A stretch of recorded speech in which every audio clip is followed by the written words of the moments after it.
Les amis, salut à tous, j'espère que vous êtes en forme ou que vous soyez bienvenus comme d'habitude dans mon petit bureau pour ce point média spécial équipe de France. Avant ce match face à la Tunisie, on est qualifiés, les Bleus sont qualifiés après la victoire face au Danemark. On va revenir ensemble sur tout ce qui s'est passé dans la presse sur les 3 derniers jours, entre les 2 matchs, avec bien évidemment un homme qui a trusté toutes les unes, Kylian Mbappé. En attendant à la une, pour moi c'est lui, Eduardo Camavinga, parce qu'il est le symbole du turnover attendu de la part de Didier Deschamps sur ce 3e match.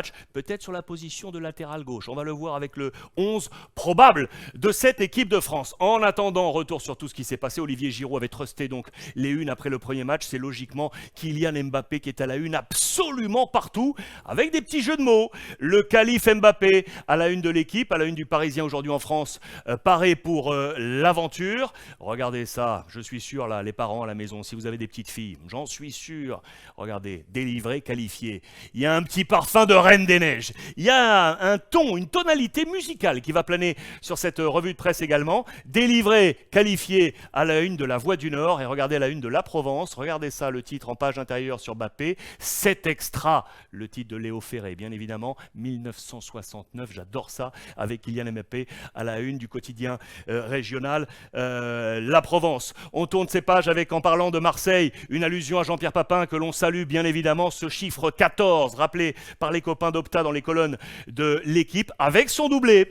Kylian Mbappé reste sur une impressionnante série de 14 buts lors de ses 12 dernières sélections. C'est une première depuis Jean-Pierre Papin en juin 1992. Vous pouvez imaginer facilement que Mbappé, le turnover, il ne va pas vouloir en entendre parler très certainement pour aller et rester sur cette cadence. À la une de Var Matin, signé Mbappé. Page intérieure également, l'indépendant catalan. Vous le voyez, Mbappé qualifie la France. Mbappé, plus que jamais, le boss. Cette notion de boss est ultra importante, rappelée par la presse. Pourquoi ? Parce que c'est Didier Deschamps qui l'a souligné. C'est assez rare en conférence de presse, la mise en avant d'un talent unique par rapport au collectif.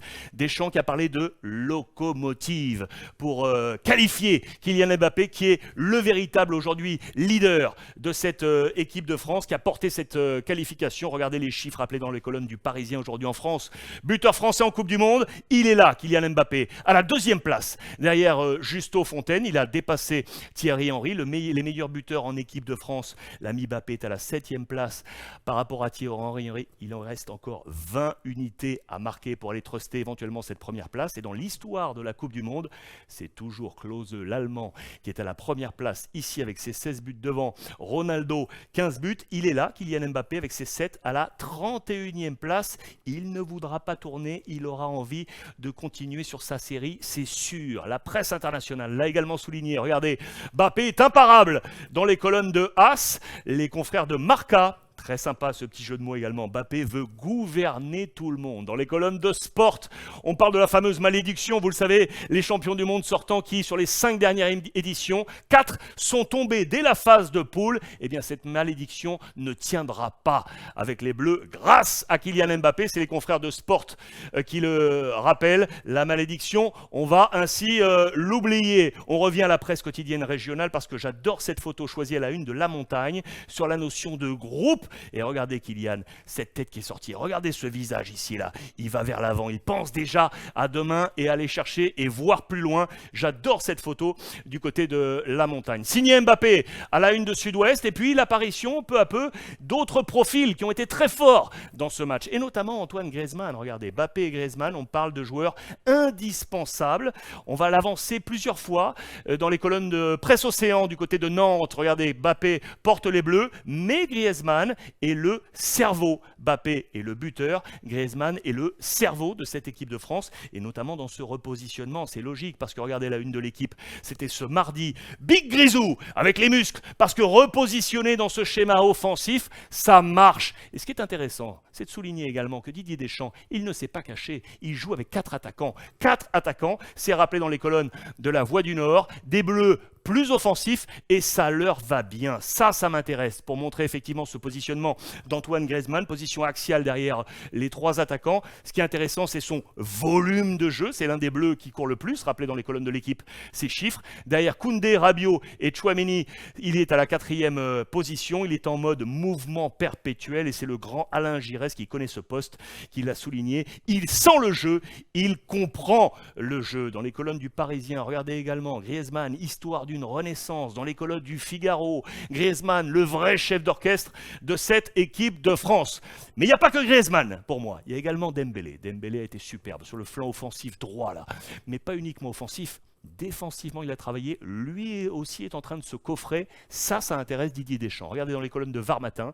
Dembélé, l'autre fusée. Ousmane Dembélé n'est plus sans défense. Dans les colonnes de La Voix du Nord, on nous avance justement qu'il est venu lorsque Jules Koundé était acculé. Il est venu l'aider sur le flanc droit. Ça, c'était intéressant pour Didier Deschamps dans sa stratégie à venir dans cette Coupe du Monde. Cette fois, Ousmane Dembélé est à l'heure. Dans les colonnes, vous le voyez de sud-ouest, Dembélé, le moustique, a fait son nid dans les colonnes de La Montagne. Mbappé, Griezmann, Dembélé, voilà 3 hommes. Vont-ils, oui ou non, être envoyés au frigo, pour reprendre le terme dans les colonnes, regardez, de l'équipe, parce qu'on en vient à cette grande question. Turnover, oui ou non, et notamment donc avec Camavinga qui a de nouveau, les amis, été testé sur le flanc gauche. On le sait depuis l'absence maintenant de Lucas Hernandez, seul son frangin Théo est titulaire là sur ce côté-là. On sait également que Camavinga est le gaucher de l'effectif, donc le milieu de terrain du Real Madrid, pourrait coulisser sur ce flanc et ce poste de latéral gauche. On va le voir avec la composition d'équipe probable. Et donc ces interrogations, des changements, mais quels changements face à la Tunisie? Dans les colonnes de La Voix du Nord, turnover, la recette qui fait gagner les Bleus, parce qu'on va le voir, effectivement, Didier Deschamps, dans son passé là de sélectionneur, lorsqu'il a opéré des turnovers, ça a plutôt fonctionné. Lui, va-t-il être titulaire ou pas, les amis?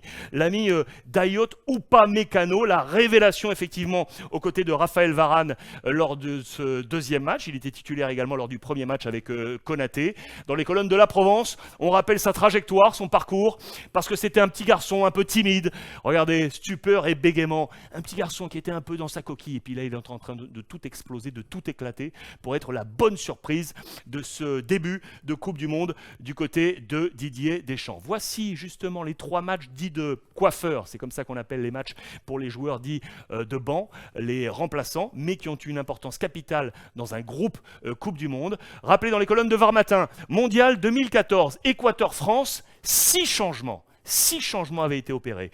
Euro 2016, Suisse-France, 5 changements. Mondial 2018, Danemark-France, 6 changements. Donc vraisemblablement, vu le passé, Didier Deschamps devrait opérer des changements. Vous êtes bien d'accord avec moi? On va le revoir d'ici à quelques petites secondes. Deschamps connaît la recette. Joueur comme sélectionneur, il sait l'importance de ce 3e match pour reposer les titulaires, reposer les classiques, mais également donner du temps de jeu à ceux qui pourraient compter par la suite. Et notamment lui, là, le petit Youssouf Fofana au milieu de terrain. Lui pourrait trouver une place dans ce 11 de départ. On l'adore dans les colonnes du Parisien. Et donc une nouvelle fois, rappelé dans les colonnes de l'équipe, cette fameuse tentation Camavinga. Voici le 11 probable de cette équipe de France avec ses possibles changements et notamment Marcus Thuram qui pourrait être titulaire à la pointe de cette attaque pour laisser reposer un peu Olivier Giroud.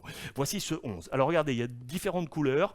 En gras, rappelez les joueurs qui n'étaient pas titulaire face au Danemark lors du 2e match. On pourrait avoir la titularisation de Steve Mandanda dans les buts. On pourrait avoir le retour de Pavard à la place de Koundé sur le flanc droit. Konaté pourrait revenir. Il était titulaire dans le premier match. Il a sauté avec le retour de Varane. Là, il pourrait être associé à Varane et donc Upamecano sauterait. Camavinga, la tentation donc serait sur le flanc gauche. Au milieu, le petit Fofana pourrait être utilisé soit ici, alternance possible avec Guendouzi le Marseillais, ou Tchouaméni garde sa place. Griezmann, lui, resterait titulaire, et devant, Mbappé, je vous l'annonçais d'après moi, il va dire Didier, je veux jouer et je veux aller marquer. Et là, il pourrait y avoir du changement avec Coman et Thuram. Voici donc quel serait le 11 possible de cette équipe de France. On salive déjà de la suite de la compétition. Il faut utiliser ce 3e match pour faire que le train des Bleus aille de plus en plus vite. Les amis, d'ailleurs, n'oubliez pas, le partenaire de l'équipe de France, c'est BetClick, partenaire officiel. Si vous voulez vous inscrire, d'ailleurs, je vous donne le code promo Fairplay. Il est là, c'est très simple, le code promo Fairplay. Très simple pour vous inscrire. Et d'ailleurs, si vous voulez avoir le lien direct pour aller sur la plateforme Betclic, regardez sur la description de ce message. Je vous ai absolument tout mis. N'oubliez pas, si vous êtes mineur, no way les amis, on ne peut pas jouer. Il faut être majeur, bien évidemment. Avec les partenaires Betclic, les jeux d'argent qui peuvent être dangereux, vous le savez, il faut jouer en fonction de ses moyens. Voilà pour ce point média spécial équipe de France. On va être tous avec un grand allez les bleus et on se retrouve très très vite. Je vous embrasse très fort et profitez des vôtres.